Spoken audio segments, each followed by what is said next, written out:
Hi everybody, my name is Alicia. In this lesson, we're going to look at how to use apostrophes. Let's get started. Okay, in this lesson, I want to talk about two basic uses of the apostrophe. The things I'm going to talk about in this lesson will cover most basic uses of the apostrophe. There are two categories of use.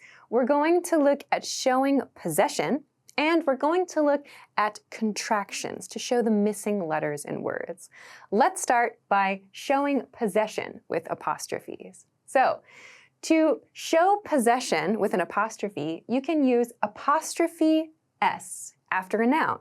So this expresses that something belongs to the noun.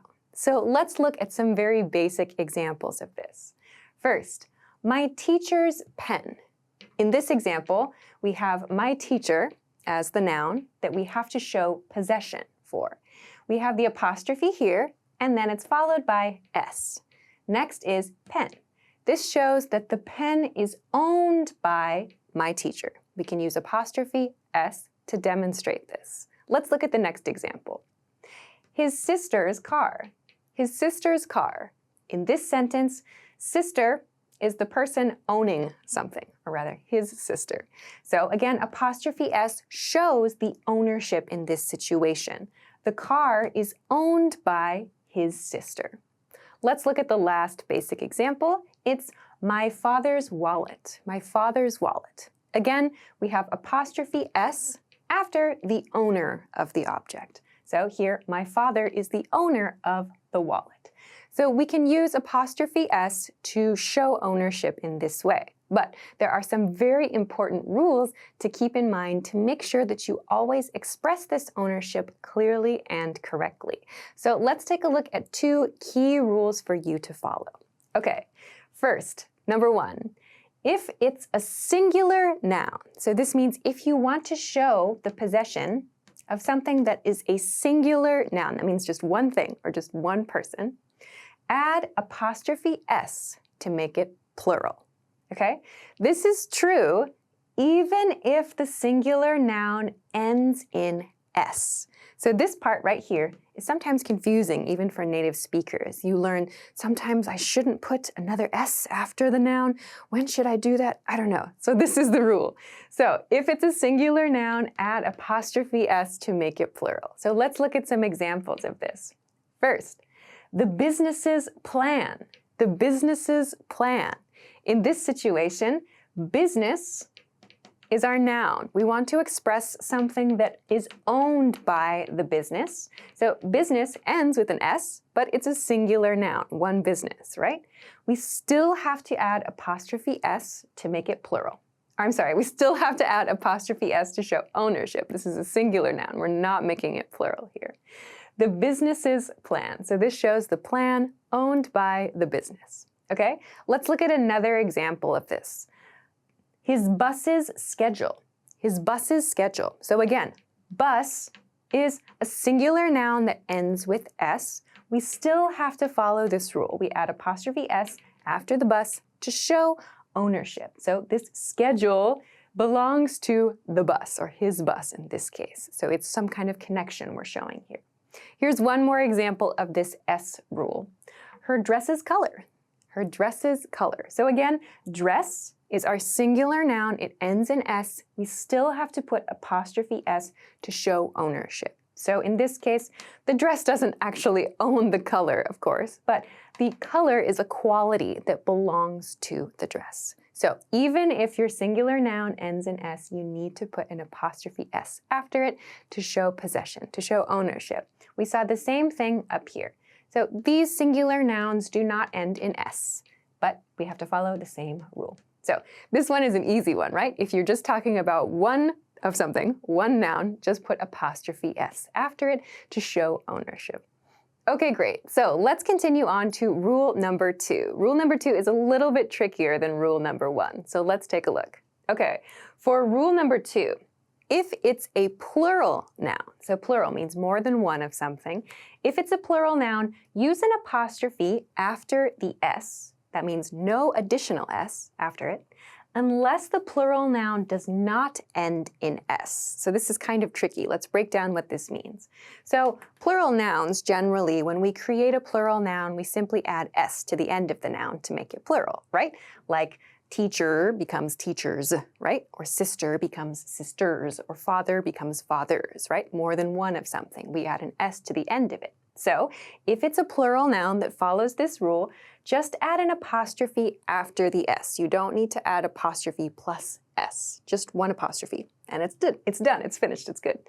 Unless, however, there is an exception, unless the plural noun doesn't end in s. So there are some plural nouns that don't end in s, right? They're special nouns, right?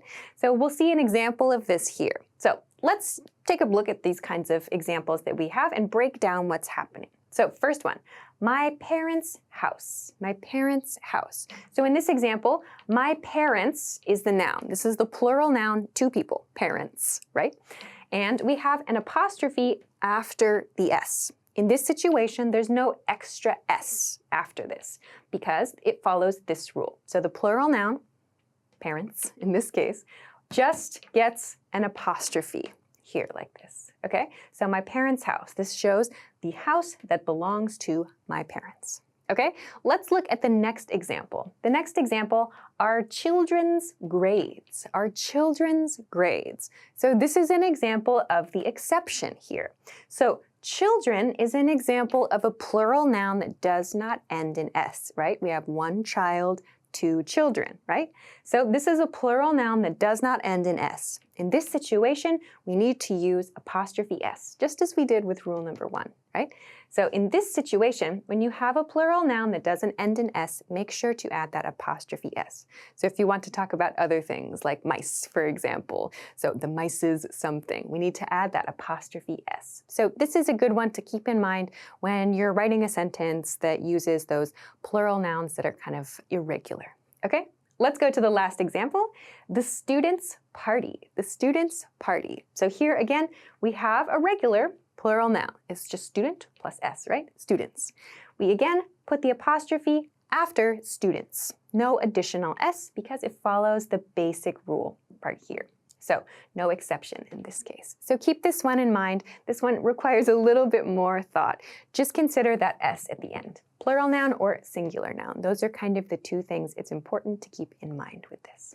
Okay, so this is what I want to talk about for showing possession, using apostrophes to show possession. Let's go now to part 2. So the other part of today's lesson is using apostrophes to show contraction. So a contraction is the short form or the reduced form of two words generally. So we use apostrophes to show or to kind of represent missing letters. That's one way that you can think of the apostrophe use here. So apostrophes can be used to show the missing letters in words. So what does this mean? Let's take a look at some examples. For example, when we write do not in the reduced form or the contracted form, we use this spelling, right? Don't, D-O-N apostrophe T. So you can think of this apostrophe as kind of a replacement for the letter that's missing, right? So we have do not. O is missing here. It's kind of like we're showing the O is gone with the apostrophe. So don't. Here's another example. We are. We are becomes we're, right? So again, we have a letter missing. In this case, it's the A. We are becomes we're. So the apostrophe shows where that letter used to be. One more example, I am, this becomes I'm. Again, we have a missing letter. The A used to be right here. We have an apostrophe there instead. So apostrophes can be used in this way to show that letters are missing from a word. So these are extremely, extremely common. You probably know about these already. But I also want to talk about another use that's typically done in books and other stories, those kinds of things. Sometimes this apostrophe, this missing letter apostrophe, is used at the end of a word, or sometimes even in the middle. It's a little bit rare. Usually this is at the end of a word. But sometimes you'll see an apostrophe at the end of a word to express a way of speaking. So this kind of tends to sound a little more casual, or sometimes this is used to indicate like a character's certain way of speaking. So let's look at some examples so you can see what I mean here. Here's one. I'm thinking about what to make for dinner. I'm thinking about what to make for dinner. So first we have this contracted form, right? The apostrophe here. And then we have this, thinkin', thinkin'. Here, the apostrophe is at the end of the word. So we tend to see this use a lot in ing verbs, actually, verbs that end in ing, to show that the G sound is not clearly pronounced. So I'm thinking about what to make for dinner. So this thinkin' is a little bit different from thinking, right? I'm thinking about what to make for dinner would be the standard way to say this, right? But this thinkin' sounds a little bit more casual. People may choose to use this kind of thinking to express a certain kind of casual level of speaking or to express a kind of accent, something like that. So that's what this apostrophe at the end of an ing verb means. It means that G sound is missing. Let's look at another example. We've been walking for hours. We've been walking for hours. So here again, we have this basic contraction. We've been walking for hours. So again, there's this apostrophe at the end of this ing word, right? And the G is missing. So the apostrophe is showing us something is missing and we've cut the word off early. So walking becomes walkin'. Walking. We've been walking for hours. So this expresses a kind of rough or casual manner of speaking. One more. You're working hard. You're working hard. You might hear people say this to you at work, like your coworkers might make this comment to you. You're working hard. Again, we have a basic contraction here. You are, right? And here, working. So the standard spelling is working with a G at the end. We have this apostrophe here that shows something is missing. You're working hard. So this sounds kind of more casual, a little more friendly than you're working hard. Okay, so that's what you might see occasionally. Usually we see this in texts like stories and maybe novels, maybe short stories or essays, that kind of thing. But oftentimes people like to speak this way and sometimes they want to text that way as well too. So if you see this in like a text message or something, that's what this apostrophe at the end of the word means. And as I said, you might see it in the middle, I suppose, in certain places. You might even see it at the very beginning of a word, but that's an indicator, that's a sign that someone has cut off, usually like a letter or something like that, a very small sound, and they're showing that with the apostrophe. Okay, great. So those are the two key points that I want to talk about for this lesson. We use apostrophes to show possession, and we use apostrophes for contractions to show missing letters. I want to finish this lesson by covering a very common couple of questions, some very common errors, some problem points for learners and for native speakers. This question box right here shows them. There are the differences between it's with an apostrophe, it's with no apostrophe, and whose with an apostrophe S and whose, H-O-S-E at the end here. What is the difference? So let's talk about its and its first. IT apostrophe S means it is. It is. IT no apostrophe S is the possessive. So this is an exception to what I talked about over here. Of course, that's like kind of hard for you to remember, I know, but thankfully it's just this one. There's only one that you need to remember this exception for. So it's with no apostrophe is the possessive form, okay? It is this it with an apostrophe S at the end. So this is one tricky one to remember, okay? Then the second one, this whose question. So W-H-O apostrophe S means who is, who is. W-H-O-S-E is the possessive. So whose bag is this, right? We're asking about someone's possession. Whose bag is this? Whose marker is this? We use this W-H-O-S-E word to do that. Whose with an apostrophe S means who is, like who's he talking to, right? That's not a question of possession. So these words sound exactly the same when we are speaking, right?